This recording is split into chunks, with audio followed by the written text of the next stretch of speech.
Welcome to another Go Moment. Today we have some very special guests with us. They are our home missionaries, Joe and Heidi Barrale. Thanks for coming. Thank you. Where did you travel from today? Delaware. Delaware. Yeah. That's your home base. Yes. We're living in Wilmington. Wilmington, Delaware. These guys, they have been missionaries, I think I read, to Germany, Austria, and Canada. Yes. Correct. All right, and then did you pastor a church as well? Yes. Okay.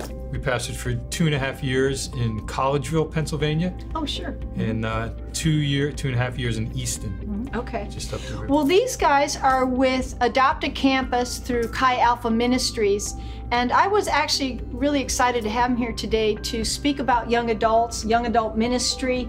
I think they've been most profoundly impacted by COVID. Yes. And but one thing I'd like to know is what got you going into reaching this age group? What kind of drove you to do that? Sure. Good. I think so. You know, it's just always been on our heart ever since we were first in ministry years and years ago. The campus and young adults have just always pulled us in. Yeah.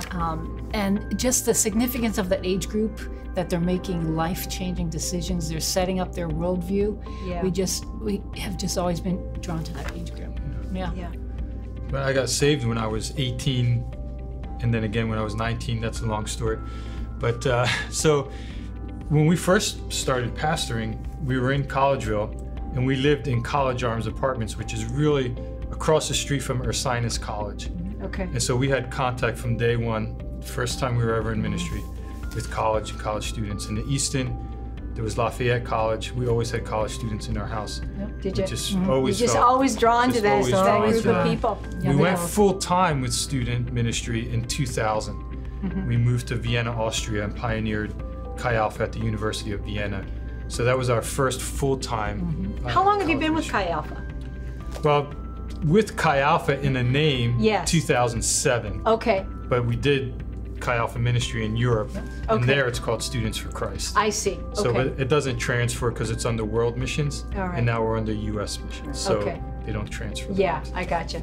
All right. Yeah. So you formed the Adopt a Campus, or you oversee the Adopt a Campus program for Chi Alpha. Tell our viewers a little bit about what you do and what that's about. Sure. Yeah. Sure. We started Adopt a Campus in 2012. We transitioned from World Missions to U.S. Missions in 2007, based on just a lot of conversation. God led us to that, but conversations with Tom Reese in the district office, trying to help Pennsylvania, Delaware district churches have a better ministry mindset to college campuses. And so we transitioned in 2007. In 2012, God really laid it on our hearts to start this part of the ministry called Adopt a Campus. Okay. We are asking every single Assemblies of God church in the United States to adopt a college campus in prayer and start praying. We have about 4,800 campuses in America, and about 3,000 of them have no ministry. Yeah, not Assemblies of God, but no ministry that we know whatsoever. There may be a Christian who has a Bible study in his dorm, but we don't know that, you know. Yeah. But the InterVarsity's not there, Campus Crusade's not there, Chi Alpha's not there, and Navigators are not there. So none of those names that you would recognize are even on site now. About 3,000 campuses, which is horrible. It's just ridiculous. And you had mentioned, in my head, I was just thinking, like, you know, because we support Chi Alpha at University of Temple University, but also you were saying community colleges. Absolutely. Like it's not just the big universities, but community colleges. You're talking any institution that's educating. You said technical schools. Is that correct? Absolutely. Yeah. Yeah. So we're working on right now a blog. We started on July 6th. We are posting every day one school. We started in Delaware. There's 12 or 13 in Delaware. Then we're in Pennsylvania, and we just went to the website for the Department of Higher Education, and they have a list of all their schools, and we're just going right through that list.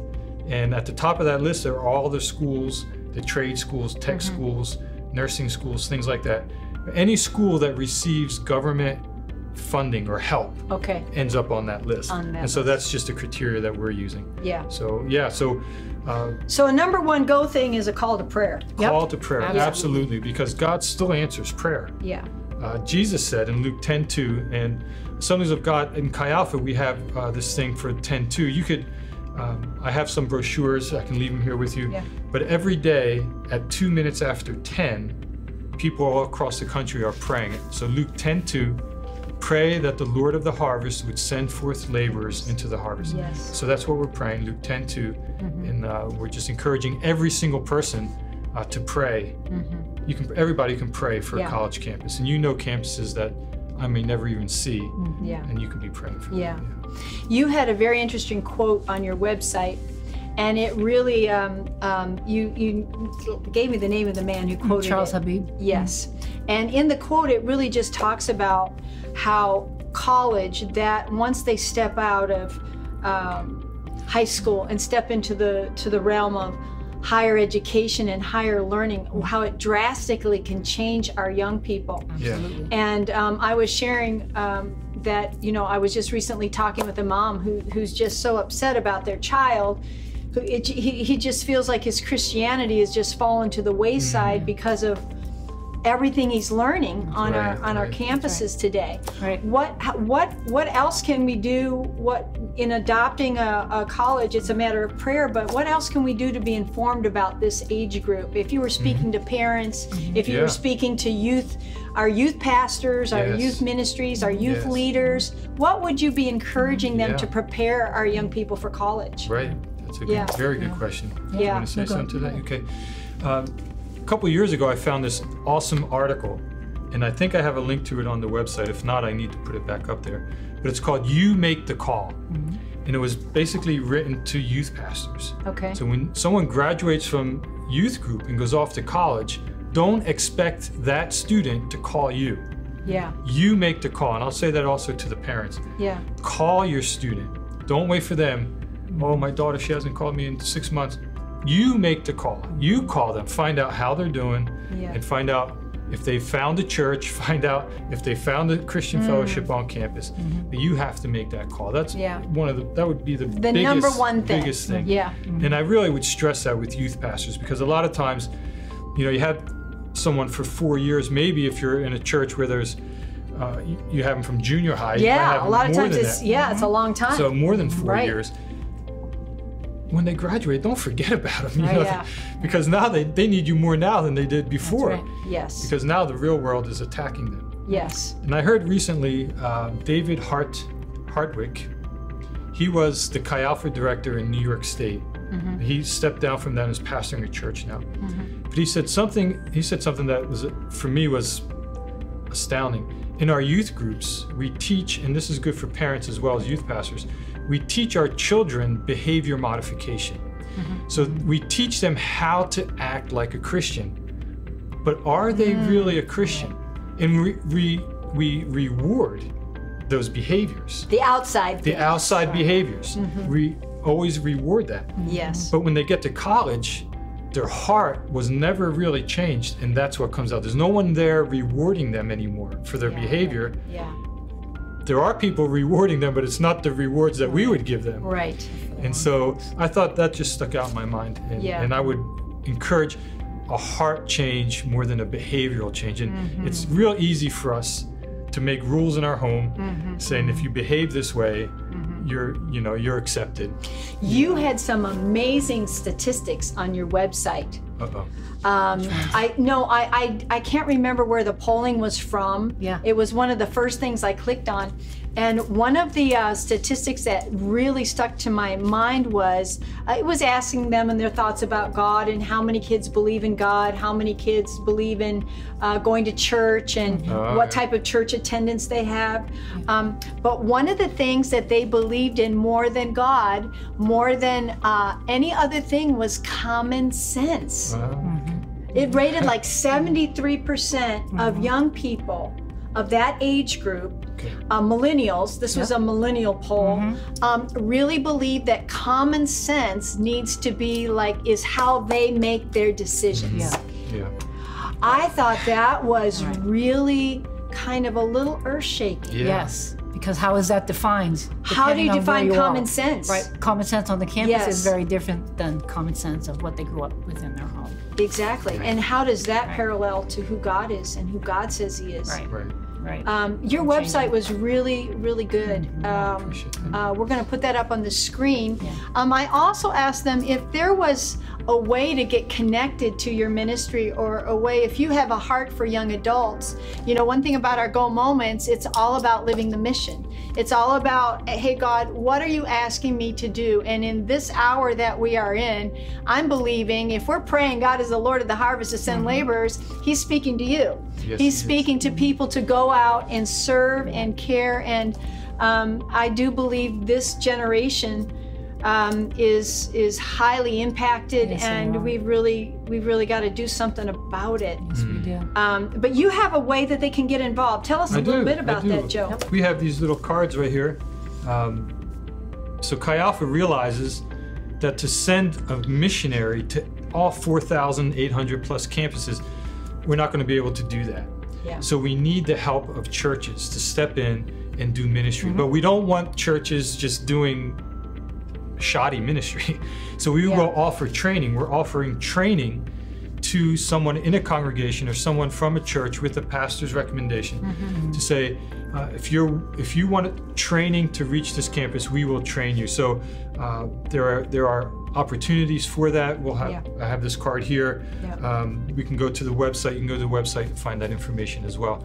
But yeah, we are making it available because we know normally Chi Alpha training takes 2 years. Oh, okay. So you have you have to quit your job, raise money. And it's only a half a budget, so it's not a full missionary budget, but it's a half a missionary budget. And you go live on a campus and you do an internship, and it takes 2 years. Which is awesome. And That so sounds awesome. It is awesome, but not everybody can do that. And if you want to reach Bucks County Community College, Yeah, we were talking about that. You we have know, a lot of students that go to Bucks County right. Community you can College. do that right here. And if you have students already there, that's the biggest key right there, because those students, I know that the community college in Philadelphia Community College on 18th in Garden Street, they require 10 students to form a club. Oh, okay. Now during COVID, clubs have all been shut down, so we're talking about future here. Yeah. But at Bucks County, I don't know how many. It could be 10. Most schools only require 4 or 5 to start a club. And you can start a club. You can, if you're a student on Bucks County, you can start a club with 4 or 5 students. You need a constitution and bylaws. We have those available to you.